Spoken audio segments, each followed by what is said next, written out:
से गांव में हरिया, उसकी पत्नी और उनके 2 लड़के रहते थे। हरिया के दोनों लड़के जुड़वा थे और दोनों शक्ल सूरत में हमशक्ल थे। जो कोई भी व्यक्ति उनको देखता तो वो पहचान नहीं पाता कौन शुभम कौन शिवम है इन दोनों में से। एक शाम हरिया अपनी पत्नी से बोलता है, अब तो बुढ़ापा आ गया और अब पहले जैसे हाथ पैर भी नहीं चलते। हाँ, अब आपकी और मेरी उम्र हो गई है, अब मुझसे भी घर का काम नहीं होता। क्यों ना शुभम और शिवम के लिए सुंदर लड़कियां देखकर उनकी शादी कर दी जाए।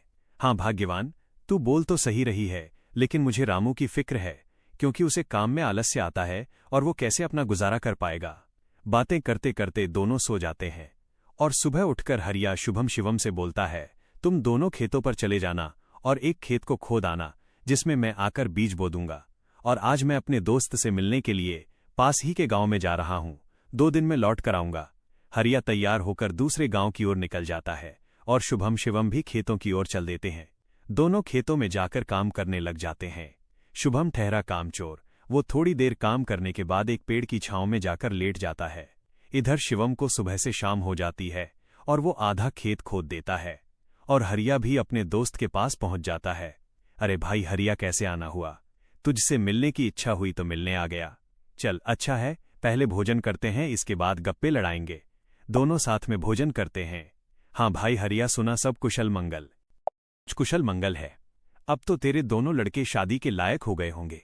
हाँ, दोनों शादी के लायक हो गए हैं और खासकर मैं तेरे पास इसीलिए आया हूं कि कहीं दोनों लड़कों के लिए लड़कियां देखाऊं। वैसे अपनी भी 2 बेटी हैं और दोनों खूब होशियार और चंचल है। अब दोनों की भी उम्र शादी के लायक हो गई है। अगर तुझे कोई ऐतराज ना हो तो क्यों ना इस दोस्ती को रिश्तेदारी में बदल दी जाए। इतना सुन हरिया बड़ा खुश होता है। जब वो दोनों लड़कियों को देखता है तो दोनों बहुत ही सुंदर थी। सुबह होते ही हरिया अपने दोस्त से बोलता है, मैं जल्द ही मेरी बहुओं को लेने आऊंगा। इतना बोलकर हरिया अपने गांव की ओर चल देता है। इधर शुभम और शिवम भी अपने खेतों पर काम करने के लिए आ जाते हैं और शुभम पेड़ की छांव में जाकर सो जाता है। इधर शिवम अपने काम में लगा रहता है। शाम होने को आ जाती है और हरिया भी अपने खेतों के पास आ जाता है। शुभम की आंख खुलती है तो हरिया उसको आता हुआ दिखता है, तो वो खेत में जाकर काम करने लग जाता है। चलो घर, अब शाम हो गई और खेत भी पूरा खुद गया है। तीनों साथ में घर पहुंच जाते हैं। हरिया अपनी पत्नी और दोनों लड़कों को बताता है कि वो इन दोनों की सगाई पक्की करा आया हूं और वो कुछ दिन बाद दोनों का विवाह कर देता है। ऐसे ही कुछ वर्ष जाते हैं। हरिया और उसकी पत्नी का स्वर्गवास हो जाता है और दोनों भाई जमीन और घर का बंटवारा कर लेते हैं। शुभम अपने आलसीपने की वजह से खेतों में काम करने नहीं जाता और दिन भर घर में ही पड़ा रहता। इधर शिवम अपने खेतों में दिन रात मेहनत करता है, जिससे शुभम और शिवम की फसलों में अंतर स्पष्ट दिखाई देता है। एक दिन शुभम शिवम से बोलता है, तूने अच्छा खेत रख लिया और मुझे ये खराब खेत दे दिया, जिससे तेरी फसल अच्छी हो रही है और मेरी फसल कमजोर। कोई ना, अगली फसल खेत बदल लेंगे। अगली फसल पर शुभम शिवम से खेत बदल लेता है और एक खेत ज्यादा ले लेता है। फिर भी शिवम खुशी खुशी उसे खेत दे देता है। शिवम के हिस्से में जो खेत थे उनमें फिर से वो दिन रात मेहनत करता। इधर शुभम कभी काम करता तो कभी काम नहीं करता। शिवम के पास बीज खरीदने के भी पैसे नहीं थे, तो वो पैसे लेने के लिए जमींदार के यहाँ चला जाता। जमींदार जी, कुछ पैसे उधार चाहिए थे, जिससे मैं अपने खेतों के लिए बीज ले आता और फसल आने पर मैं आपको पैसे लौटा देता। क्यों नहीं भैया, लेकिन आपको 2% ब्याज देना पड़ेगा। जी जमींदार जी, मैं ब्याज दे दूंगा। जमींदार शुभम को पैसे दे देता है और शुभम उनसे कुछ बीज लाकर अपने खेतों में बो देता है। इधर शिवम अपनी फसल की रोज देखभाल करता और शुभम बोकर आया। उसके बाद से अपनी फसलों को देखने के लिए भी नहीं गया, वहीं अपने घर में पड़ा रहता और दिन रात सोता रहता। एक दिन जब फसल पकने का समय आया तो वो अपनी फसल देखने के लिए खेतों पर गया और फसल देखकर बोला, अरे इतनी कमजोर फसल मैंने खेत बदल लिया, फिर भी लगता है मेरी ही किस्मत खराब है। जो भी जमीन में लेता हूं उसमें अच्छी फसल होती ही नहीं है। ऐसे कहते हुए वो अपने घर आ जाता है और अपनी पत्नी से बोलता है, शिवम की फसल तो अच्छी है, बस हमारी फसल ही कमजोर है। ऐसा कैसे हो सकता है? दवाई पानी नहीं दोगे तो फसल ऐसी कमजोर रहेगी। फिर बोलते हो किस्मत खराब है। किस्मत नहीं, मेहनत करनी पड़ती है। चल चल, मेरे को मत सिखा। अगर किस्मत ना हो तो कुछ भी नहीं होता। अगर मेहनत से कोई बड़ा बनता तो सबसे पहले गधा बड़ा बनता, क्योंकि उसके बराबर कोई मेहनत नहीं करता और जो मजा जिंदगी में सोने में है वो मजा और किसी चीज में नहीं। बस इनको तो सुला दो, सोने के अलावा और कोई काम ही नहीं है। कुछ दिनों बाद जब फसल निकली तो शिवम की फसल शुभम से 2 गुनी निकली, जबकि उसकी जमीन शुभम से कम थी।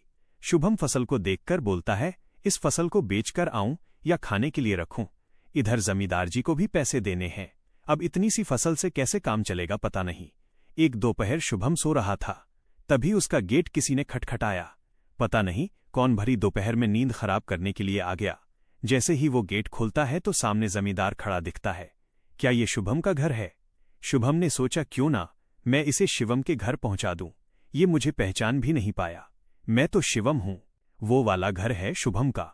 जमींदार सामने वाले घर पर जाकर गेट को खटखटाने लगता है। शिवम गेट खोलता है और बोलता है, क्यों भाई, इतनी तेज गेट को क्यों खटखटा रहे हो? मैंने आपके रुपए लेकर खा लिए क्या? हाँ भैया शुभम, तुमने मेरे जो पैसे लिए थे उन्हीं को लेने के लिए आया हूं। तुमने बोला था फसल आने पर पैसा लौटा देंगे, जो तुमने अभी तक नहीं लौटाया।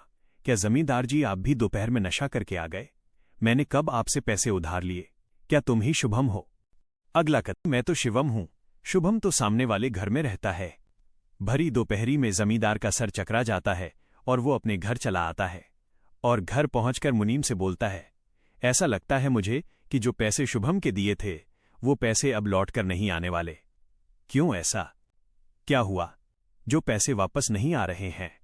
शुभम और उसका भाई दोनों हमशक्ल और दोनों बोल रहे हैं कि शुभम वो है, शुभम वो है, और उन दोनों ने दोपहर भर मुझे इस घर से उसे घर दौड़ाया। जमींदार जी, पैसे निकालने की मेरे पास एक स्कीम है। बोलो कौन सी स्कीम है? मुनीम जमींदार जी के कान में पूरी स्कीम बताता है। दूसरी सुबह जमींदार मुनीम और 2 आदमी जिनके हाथ में लाठी थी, चारों लोग शुभम के घर की ओर चलते हैं। जैसे ही शुभम के घर के पास पहुंचते हैं तो जमींदार और दोनों लोग थोड़ी दूर रुक जाते हैं। अरे शुभम भैया बाहर निकलो, मैं पास ही के गांव से आया हूं, जरूर जमींदार होगा। मैं आज गेट खोलूंगा ही नहीं, मैं तुम्हारी ससुराल से आया हूं। तुम्हारे ससुर साहब ने तुम्हारे लिए कुछ रुपए और कुछ आभूषण भेजे हैं, क्योंकि बुढ़ापे की वजह से उनसे यहां तक आने की नहीं बन पा रही थी, इस वजह से उन्होंने मुझे भेजा है। इतना सुन शुभम के मन में लालच आ जाता है और वे फटाक से गेट खोल देता है।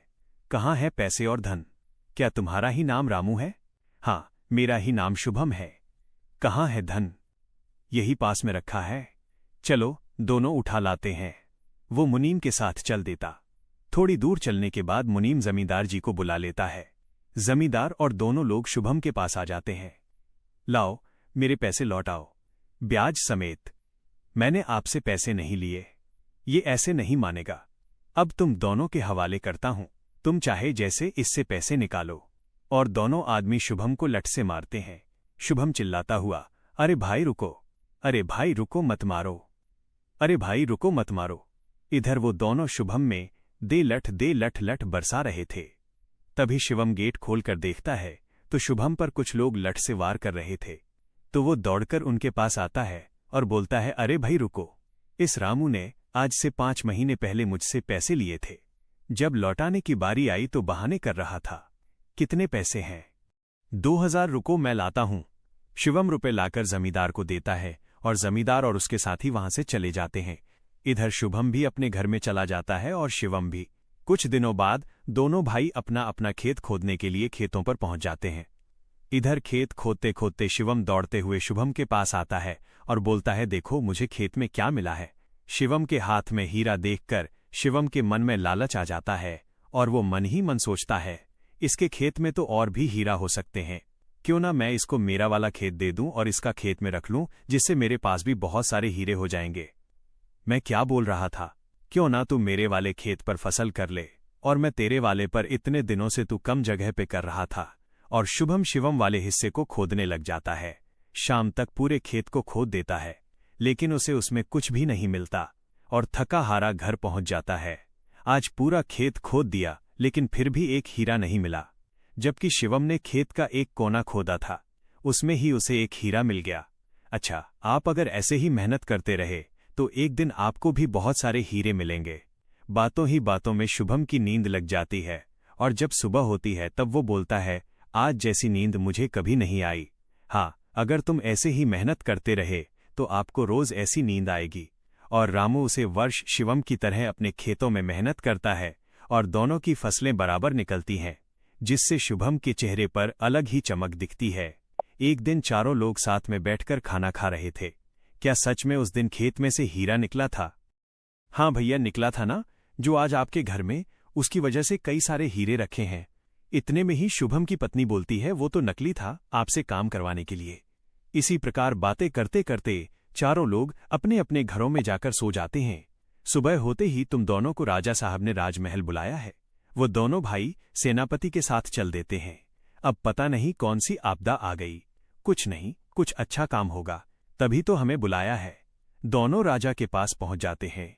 हमने सुना है इस वर्ष तुम्हारी फसल सबसे अच्छी निकली है और आपने इस बार सबसे ज्यादा राजकोष में कर दिया है। इसी का आप दोनों को इनाम दिया जाता है। दोनों भाइयों को आपके गांव में इनाम के रूप में दुगनी जमीन दी जाती है।